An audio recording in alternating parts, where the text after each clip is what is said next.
Pakistan penal code میں جسمانی نقصان یعنی ہرٹ کو بہت ہی تفصیل سے بیان کیا گیا ہے۔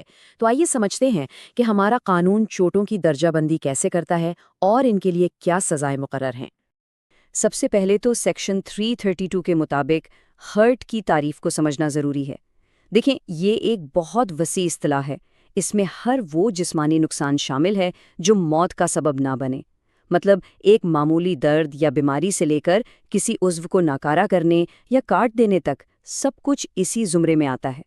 قانون نے ہرٹ کو مزید سمجھنے کے لیے اسے 5 بنیادی اقسام میں تقسیم کیا ہے۔ پہلی ہے اتلاف عضو، دوسری اتلاف صلاحیت عضو، تیسری شجع، چوتھی جرح اور پانچویں دیگر تمام اقسام کی چوٹیں۔ تو سب سے پہلے بات کرتے ہیں پہلی قسم کی، یعنی اتلاف۔ اس کا مطلب ہے اعضاء کو تلف یا ضائع کرنا۔ سیکشن 333 اتلاف عضو کی وضاحت کرتا ہے۔ یہاں اتلاف کا مطلب ہے تلف کرنا اور عضو کا مطلب ہے جسم کا کوئی حصہ یا آرگن۔ آسان لفظوں میں کہیں تو اس کا مطلب ہے جسم کے کسی بھی حصے کو کاٹ کر مکمل طور پر الگ کر دینا۔ مثال کے طور پر کسی کی انگلی کاٹ دینا یا کسی کا کان کاٹ کر الگ کر دینا، یہ اتلاف عضو کہلائے گا۔ اس جرم کی سزا کے 3 درجے ہیں۔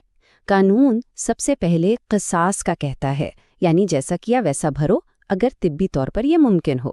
اگر قصاص ممکن نہ ہو تو پھر عرش لاگو ہوتا ہے، جو ایک طے شدہ مالی معاوضہ ہے، اور ان دونوں کے علاوہ عدالت تعزیر کے طور پر 10 سال تک قید کی سزا بھی دے سکتی ہے۔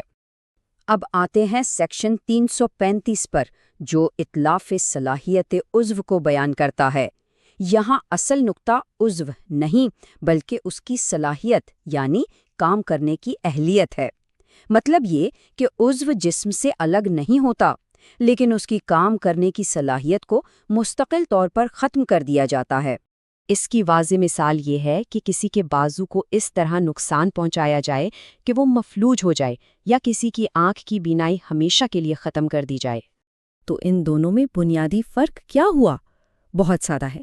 اتلاف عضو میں عضو کو جسمانی طور پر الگ کر دیا جاتا ہے، جبکہ اتلاف صلاحیت عضو میں عضو اپنی جگہ موجود رہتا ہے لیکن اس کی کام کرنے کی صلاحیت کو مستقل طور پر ختم کر دیا جاتا ہے۔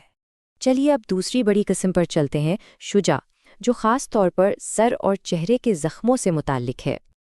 سیکشن 337 کے مطابق شجع صرف اور صرف سر یا چہرے پر لگنے والی چوٹ کو کہتے ہیں، لیکن اس میں اتلاف کی دونوں قسمیں شامل نہیں ہیں۔ شجع کو اس کی شدت کے لحاظ سے 6 درجوں میں تقسیم کیا گیا ہے۔ سب سے ہلکی چوٹ خفیفہ ہے، جس میں ہڈی نظر نہیں آتی۔ اس کے بعد آتی ہے موضحہ، جس میں زخم اتنا گہرا ہو کہ ہڈی نظر آنے لگے۔ پھر ہے حاشمہ، جس میں ہڈی میں فریکچر آ جاتا ہے۔ اگر ہڈی ٹوٹ کر اپنی جگہ سے ہل جائے تو اسے منقلع کہتے ہیں۔ اور سب سے سنگین قسمیں ہیں عامہ اور دامغہ، جن میں فریکچر دماغ کی جھلی تک پہنچ جاتا ہے یا اسے پھاڑ دیتا ہے۔ اور آپ دیکھ سکتے ہیں کہ جیسے جیسے چوٹ کی سنگینی بڑھتی ہے، مالی معاوضہ اور قید کی سزا دونوں سخت ہوتے چلے جاتے ہیں۔ اب بات کرتے ہیں تیسری قسم کی، جرح، یعنی جسم کے باقی حصوں پر لگنے والے زخم۔ سیکشن 337B جرح کی تعریف یوں کرتا ہے کہ یہ سر اور چہرے کے علاوہ جسم کے کسی بھی حصے پر لگنے والا ایسا زخم ہے جس کا نشان باقی رہ جائے۔ اس کی آگے 2 بڑی قسمیں ہیں، جائفہ یعنی جسم کے اندر تک جانے والا گہرا زخم، اور غیر جائفہ یعنی ایسا زخم جو جسم کے اندرونی حصوں تک نہ پہنچے۔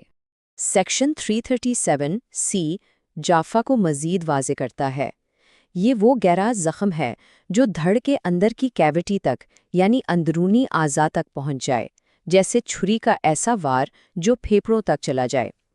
اس کی سزا بہت سخت رکھی گئی ہے، 10 سال تک قید اور ساتھ میں عرش کے طور پر دیت کا 1/3 حصہ۔ یاد رہے کہ دیت خون بہا کی وہ رقم ہے جو عام طور پر قتل کی صورت میں ادا کی جاتی ہے۔ اب اگر غیر جارفہ زخموں کو دیکھیں تو ان کی بھی کئی قسمیں ہیں۔ یہ دامیہ سے شروع ہوتی ہیں، جہاں صرف جلد پھٹتی ہے اور خون بہتا ہے۔ پھر بازیہ اور متلحمہ ہیں، جن میں گوشت کٹ جاتا ہے یا بری طرح پھٹ جاتا ہے۔ جب زخم ہڈی تک پہنچ جائے تو اسے موضحہ کہتے ہیں۔ اگر ہڈی ٹوٹ جائے تو حاشمہ، اور اگر ٹوٹ کر جگہ سے ہل بھی جائے تو منقلہ کہلاتی ہے۔ یہاں بھی سزا زخم کی گہرائی اور شدت کے مطابق بڑھتی جاتی ہے۔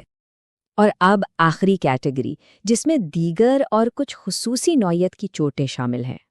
اچھا، اب کچھ چوٹیں ایسی بھی ہوتی ہیں جو پچھلی کسی بھی قسم میں پوری طرح فٹ نہیں ہوتی۔ ان کے لیے قانون میں سیکشن 337L موجود ہے۔ یہ ایک طرح کی کیچ آل کیٹیگری ہے جس میں معمولی خراشوں سے لے کر کوئی عارضی بیماری تک سب شامل ہے۔ اس کی سزا 2 سال تک قید، دامن یعنی مالی معاوضہ یا پھر دونوں ہو سکتی ہیں۔ اور آخر میں قانون کچھ خاص حالات کو بھی الگ سے دیکھتا ہے جہاں چوٹ پہنچانے کی وجہ اہم ہو جاتی ہے۔ مثال کے طور پر سیکشن 337G کے تحت لاپرواہی سے ڈرائیونگ کر کے کسی کو زخمی کرنا، یا سیکشن 337J کے تحت کسی کو زہر دینا، یا پھر سیکشن 337K جس میں کسی سے زبردستی اقبال جرم کروانے کے لیے تشدد کیا جائے۔ ان تمام صورتوں میں قانون نے مخصوص اور سخت سزائیں رکھی ہیں، کیونکہ ان جرائم کا اثر صرف ایک فرد پر نہیں بلکہ پورے معاشرے پر پڑتا ہے۔